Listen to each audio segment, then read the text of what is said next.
விஜய் தவிக செயற்குழு கூட்டத்தின் போது கொள்கை தலைவர்களுக்கு மரியாதை செலுத்துகிறார். அதன் நேரடி காட்சிகளை பார்க்கலாம்.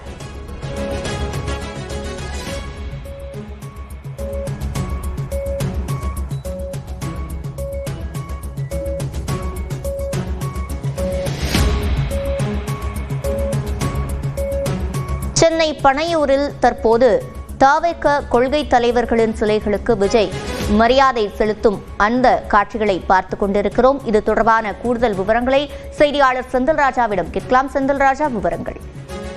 சிவரஞ்சனி, தமிழக வெற்றி கழகத்தின் செயற்குழு கூட்டமானது இன்னும் சற்று நேரத்தில் தொடங்க இருக்கிறது. இதற்காக விஜய் பனையூர் அலுவலகம் வந்தார். அதற்கு பிறகு தற்போது அந்த அலுவலகத்தில் வைக்கப்பட்டிருக்கக்கூடிய கட்சி தலைவர்களுடைய, அந்த கொள்கை தலைவர்களுடைய சிலைகளுக்கு மாலை அணிவித்து மலர் தூவி ஒரு மரியாதை செலுத்திவிட்டு தற்போது அந்த செயற்குழு கூட்டத்திற்கு உள்ளே செல்ல இருக்கிறார். அந்த அரங்கத்திற்குள்ளே செல்ல இருக்கிறார். ஏற்கனவே செயற்குழு உறுப்பினர்கள் மற்றும் மாநில நிர்வாகிகள், ஒருங்கிணைப்பாளர்கள் அங்கு அமர்ந்திருக்கிறார்கள். ஏற்கனவே வந்துவிட்டார்கள். தற்போது அந்த கூட்டமானது நடைபெற இருக்கிறது. அந்த கட்சிக்கு இந்த செயற்குழு என்பது, அந்த இரண்டாவது செயற்குழு என்பது முக்கியமானதாக பார்க்கப்படுகிறது. ஏனென்றால் கட்சியுடைய அடுத்த கட்ட நகர்வு, தேர்தல் முடிவுகள் மற்றும் சுற்றுப்பயண விவரங்கள் என பல்வேறு விஷயங்களை இந்த செயற்குழுவில் விவாதித்து அறிவிக்க இருக்கிறார்கள். குறிப்பாக பொதுக்கூட்டங்கள் மற்றும் தொடர் மக்கள் சந்திப்பு. விஜய், அதாவது ஜனநாயகன் படப்பிடிப்பை முடித்திருக்கக்கூடிய விஜய் அடுத்த கட்டமாக முழுக்க அரசியல் சுற்றுப்பயணங்கள் செல்ல இருக்கிறார். சில இடங்களில் நடைபயணமாகவும், சில இடங்களில் பொதுக்கூட்டம் உள்ளிட்ட விஷயங்களில் கலந்து கொள்ளும் வகையிலும் அது இருக்கும் என்று தெரிவிக்கிறார்கள். அதற்கு குறித்து, அந்த தேதி குறித்தும் மாவட்ட நிர்வாகிகள் எந்த அளவுக்கு தயாராக இருக்க வேண்டும் என்பது குறித்து பல்வேறு விஷயங்களை இந்த செயற்குழுவில் விவாதிக்க இருக்கிறார்கள். அதாவது கலந்துரையாட இருக்கிறார்கள். அது எங்கிருந்து ஆரம்பிக்க வேண்டும், எந்த தேதியில் நடத்த வேண்டும் என்பது உள்ளிட்ட விஷயங்களையும் விவாதிக்கிறார்கள். சிவரஞ்சனி, கூட்டணி நிலைப்பாட்டினை செயற்குழு கூட்டத்தில் விஜய் அறிவிக்க வாய்ப்பிருப்பதாக கூறப்பட்டிருக்கிறது. அந்த விவகாரத்தில் எதன் அடிப்படையில் முடிவெடுக்க இருக்கிறார்கள்? அங்கு இருக்கக்கூடிய நிர்வாகிகள் இது தொடர்பாக ஏதேனும் கருத்துக்களை கூறியிருக்கிறார்களா? செந்தில்ராஜா.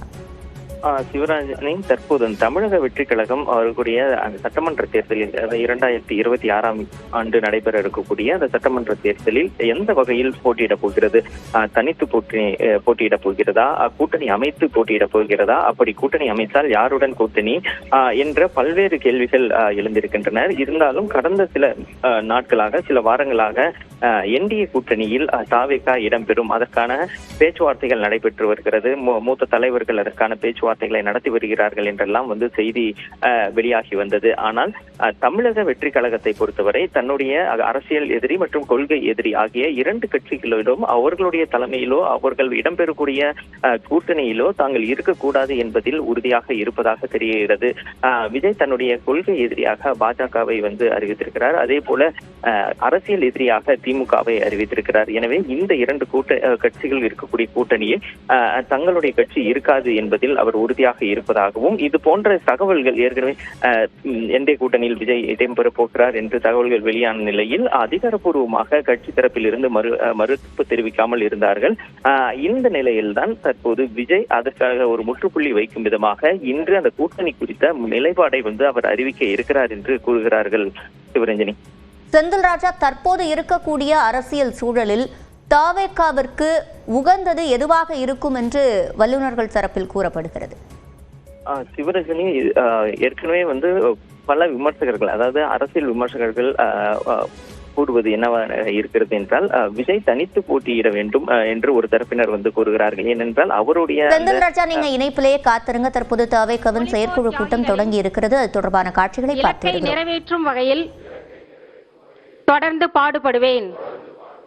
இந்திய அரசியலமைப்பு சட்டத்தின் மீதும் இறையாண்மை மீதும் நம்பிக்கை வைத்து அனைவருடன் ஒற்றுமை, சகோதரத்துவம், மத நல்லிணக்கம், சமத்துவம் ஆகியவற்றை பேணிக் காக்கின்ற பொறுப்புள்ள தனி மனிதராக செயல்படுவேன்.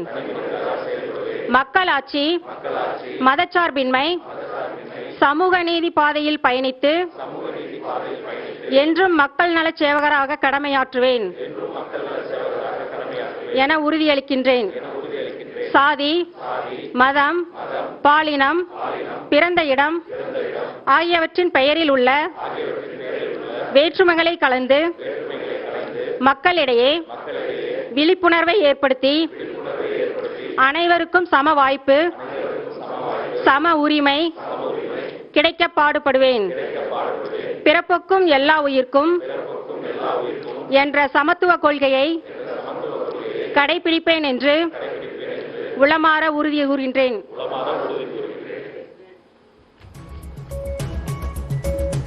தொடர்ந்து கழக கொள்கை பாடல். தொடர்ந்து கூடுதல் விவரங்களை செய்தியாளர் செந்தில் ராஜாவிடம் கேட்கலாம். செந்தில் ராஜா, முன்பாக தவேகவின் கூட்டணி தொடர்பாக பேசியிருந்தோம். தற்போது விஜய் என்ன முடிவை அறிவிக்க வாய்ப்பு இருக்கிறது? சிவரஞ்சனி, தவேகாவை பொறுத்தவரை தங்களுடைய தலைமையில்தான் கூட்டணி என்பதில் அவர்கள் உறுதியாக இருக்கிறார்கள். அதை தான் இன்று அவர் அறிவிக்க இருக்கிறார் என்றும் தெரிவிக்கிறார்கள். அதாவது தன்னுடைய கொள்கை எதிரி மற்றும் அரசியல் எதிரி ஆகிய இரண்டு கட்சிகள் இருக்கக்கூடிய கூட்டணியில் நிச்சயமாக தவேகா இருக்காது என்று அக்கட்சியுடைய தலைவர் விஜய் உறுதியாக இருக்கிறதாக கூறுகிறார்கள். அது குறித்து தான் இன்று அந்த அறிவிப்பை வெளியிட இருக்கிறார். ஏனென்றால் சமீப நாட்களாக பார்த்தீர்கள் என்றால் தவேகா என்டிஏ கூட்டணியில் இடம்பெறும் என்ற தகவல்கள் வெளியாகி வருகின்றன. அதற்கு ஒரு முற்றுப்புள்ளி வைக்கும் விதமாக இந்த கருத்தை, அந்த முடிவை அவர் அறிவிக்க இருக்கிறார். அந்த கூட்டணி குறித்த அந்த முடிவெடுக்கும் அதிகாரத்தை செயற்குழுவில் விஜய்க்கு வழங்குகிறார்கள். அதற்கு பிறகு அந்த முடிவை அவர் அறிவிப்பார் என்று கூறுகிறார்கள். ஏனென்றால் இந்த விஷயத்தை வைத்து பல்வேறு தகவல்கள் பரப்பப்பட்டு வருகின்றன. எனவே இதற்கு முடிவு அறிவிக்க வேண்டும், அதற்கு பதில் கூறும் விதமாக இந்த அறிவிப்பு இருக்க வேண்டும் என்று அவர்கள் திட்டமிட்டிருக்கிறார்கள். இதனால் தான் பல்வேறு விஷயங்களை இந்த செயற்குழுவில் விவாதித்தாலும் இந்த தேர்தல் கூட்டணி முடிவு மற்றும் அவருடைய அரசியல் சுற்றுப்பயணம் உள்ளிட்ட விஷயங்கள் முக்கியத்துவம் வாய்ந்ததாக பார்க்கப்படுகிறது. சிவரஞ்சனி, செந்தில் ராஜா, தவேகாவை பொறுத்தவரை அது புதியதொரு கட்சி. விஜய்க்கு இருக்கக்கூடிய செல்வாக்கு என்பது வாக்குகளாக மாறுமா என்பது முதல் தேர்தலை அவர்கள் சந்தித்ததற்கு பிறகுதான் தெரியவரும். இந்த ஒரு சூழலில் தவேகாவின் தலைமையில்தான் கூட்டணி என்கிற ஒரு நிலைப்பாட்டினை பிற கட்சிகள் எவ்வாறு பார்க்கும்? சிவரஞ்சனி, 2 ஆண்டுகளுக்கு முன்புதான் விஜய் தன்னுடைய அந்த கட்சியை அதிகாரப்பூர்வமாக அறிவிக்கிறார். அதற்கு பிறகு எந்த தேர்தலிலும், அதாவது 2024 நடைபெற்ற நாடாளுமன்ற தேர்தலிலும் அவர்கள் போட்டியிடவில்லை. தங்களுடைய இலக்கு 2026 தான் என்று அவர்கள் உறுதியாக இருக்கிறார்கள். அது மட்டும் இல்லாமல் தனித்து போட்டியிடுவதற்கோ தங்களுடைய தலைமையில் கூட்டணி வைப்பதற்கு முடிவெடுத்ததற்கு காரணம் தங்களுடைய பலம் என்ன என்று பார்க்க வேண்டும். அதே போல் மக்கள் மத்தியில் தங்களுக்கு மிகப்பெரிய ஒரு செல்வாக்கு இருப்பதாக அவர்கள் கருதுகிறார்கள். அது மட்டும் இல்லாமல் கட்சியை பொறுத்தவரை தற்போது தமிழகத்தில் இருக்கக்கூடிய அந்த அரசியல் சூழலில் தங்களுக்கு மிக முக்கியத்துவம் வாய்ந்ததாக இருக்கும், மக்கள் தங்கள் பக்கம் இருப்பார்கள் என்று இவர்கள் உறுதியாக நம்புகிறார்கள். அதன் காரணமாகவும் அதே போல் தங்களுடைய பலத்தை பிற கட்சிகளுக்கும் மக்களுக்கும் காட்ட வேண்டும் என்ற ஒரு நிலைப்பாட்டை எடுக்க வேண்டும் என்றால் அவர்கள் தனித்து போட்டியிட வேண்டிய ஒரு சூழல் ஏற்பட்டிருக்கிறது. தங்களுடைய அந்த பலத்தை சோதிக்கும் வகையிலும் கூட இந்த முடிவு எடுக்கப்பட்டிருக்கிறது. சிவரஞ்சனி, செந்தில் ராஜா, பிற கட்சிகளை ஒப்பிடும் போது தேர்தல் பணிகளை தவேகா எந்த அளவுக்கு முன்னெடுத்து செல்கிறது? சிவரஞ்சனி, தமிழக வெற்றி கழகத்தை பொறுத்தவரை அந்த கட்டமைப்பு அறிவிப்புகள், அதற்கான ஏற்பாடுகள் எல்லாம் சமீபத்தில் தான் அறிவிக்கப்பட்டிருந்தன. குறிப்பாக மாவட்ட செயலாளர்களை தற்போதுதான் அறிவித்தார்கள். குறிப்பாக தங்களுடைய நிர்வாக வசதிக்காக 120 மாவட்டங்களாக தமிழக மாவட்டங்களை பிரித்து அவர்கள் அந்த கட்டமைப்பை உருவாக்கி இருக்கிறார்கள். இப்போது அந்த சார்பணிகள் மற்றும் மண்டல பொறுப்பாளர்கள் என அவர்கள் நிர்வாகிகளை அறிவித்து வருகிறார்கள். அதே சமயம் பார்த்தீர்கள் என்றால் ஒவ்வொருவருக்கும் அந்த உறுப்பினர் சேர்க்கும் பணியை விஜய் கொடுத்திருக்கிறார்.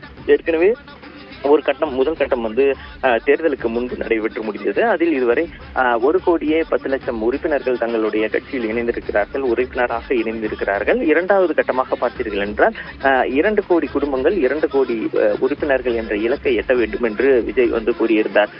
இதன் மூலமாக இதோடைய முக்கிய இலக்கு என்று பார்த்தீர்கள், ஒவ்வொரு குடும்பத்திற்கும் ஒரு உறுப்பினர் இருக்க வேண்டும்.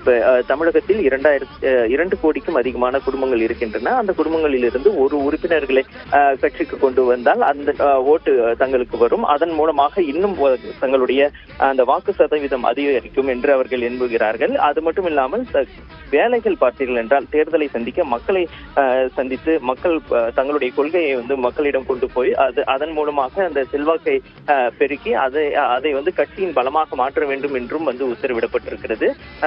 கட்டமைப்பு பொறுத்த வரைக்கும் ஏற்கனவே நாம் கூறியது போல அடுத்தது வந்து மக்களை சந்திக்க அவர்கள் திட்டமிட்டிருக்கிறார்கள். விஜய் வந்து ஒரு புறம் சுற்றுப்பயணங்கள் மேற்கொண்டாலும் கட்சியுடைய நிர்வாகிகள், கிளை நிர்வாகிகள் வரை தங்கள் பகுதியில் இருக்கக்கூடிய குடும்பங்களை, மக்களை வந்து சந்திக்க வேண்டும், அவர்களுடைய அந்த பிரச்சனைகள் என்ன என்று கேட்டறிய வேண்டும்.